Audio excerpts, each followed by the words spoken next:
روز ڈراتے تھے دہشت گردی کا خطرہ ہے، دھماکہ ہو سکتا ہے۔ Vice chairman P T I Shah Mahmood Qureshi کی حکومت کو للکار۔ رانا ثنا دیکھ لو عوام کا جذبہ، قوم عمران خان کے ساتھ ہے۔ اپنی جان ہتھیلی پر رکھ کر وزیر آباد بھی پہنچا اور آج راولپنڈی بھی پہنچا ہے۔ نواز شریف تمہیں اقتدار جلد ہوگی، عمران کو اقتدار کی نہیں قوم کا اعتماد چاہیے۔ تم اپنی کرسی کو چپتے رہو، وہ اپنے آپ کو شرمندہ تعبیر کرنے آیا ہے۔ ہمیں اس کرپٹ نظام سے نجات چاہیے۔ کہتے ہیں معیشت ڈوبتی ہے تو ڈوب جائے، میرا اقتدار نہ جائے۔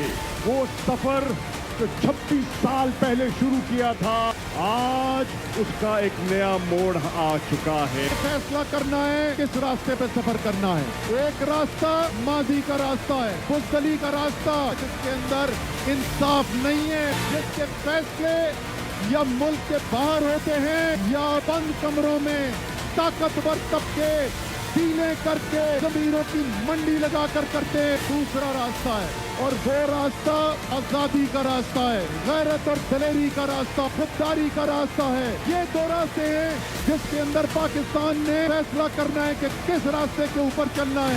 پاکستان کی قوم غلامی کرنے کو تیار نہیں ہے۔ امریکہ کی غلامی سے انکار کرنا بغاوت ہے تو ہم سب باقی ہے۔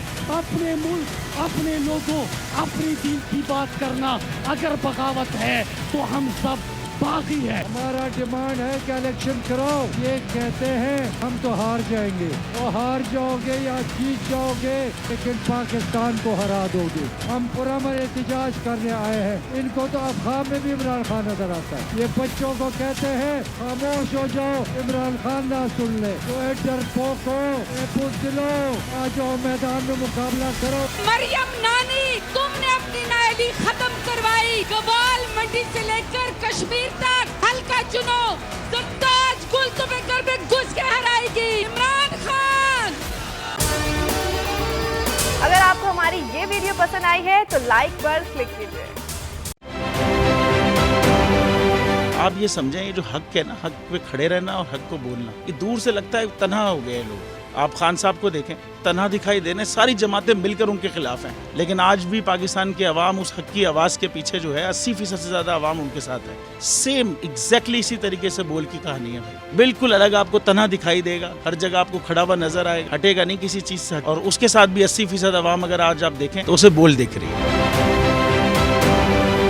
جعلی کیس ہے نا، یہ ہم پہ اس وقت بنائے گئے تھے جب حکومت یہی تھی، انہی لوگوں کی حکومت تھی نا، اور یہ جعلی کیس، ان کو میں نہیں کہہ رہا اس کیس کو جعلی کیس، ان کو پاکستان میں کیا پوری دنیا میں ایک ایسا شکایت کنندہ نہیں ملا، ایک ایسا کمپلیننٹ نہیں ملا جس نے یہ کہا ہو کہ ہمارے ساتھ فراڈ ہوا ہے۔ تو یہ خود ہی بن گئے کمپلیننٹ، اور یہ خود ہی انہوں نے خود ہی انویسٹیگیشن کی، اس کی خود ہی تفتیش بھی کی، یعنی کہ کمپلیننٹ بھی ہے، انویسٹیگیشن آفیسر بھی ہے، اور ان دا اینڈ انہوں نے پھر اس کے باوجود یہ کورٹ میں جمع کرایا کہ جی یہ کیس جعلی کیس تھا، اور اس میں کسی قسم جو کچھ ایگزیکٹ کر رہا تھا سب لیگل۔ یہ میری بات نہیں ہے، یہ ان کے انویسٹیگیشن آفیسر کی بات۔ سب سے زیادہ ویوز اور سب سے زیادہ ریٹنگ کے ساتھ بول آج بھی رہا نمبر 1 پر۔ سبسکرائب کریں اور بیل دبائیں تاکہ کوئی خبر رہ نہ جائے۔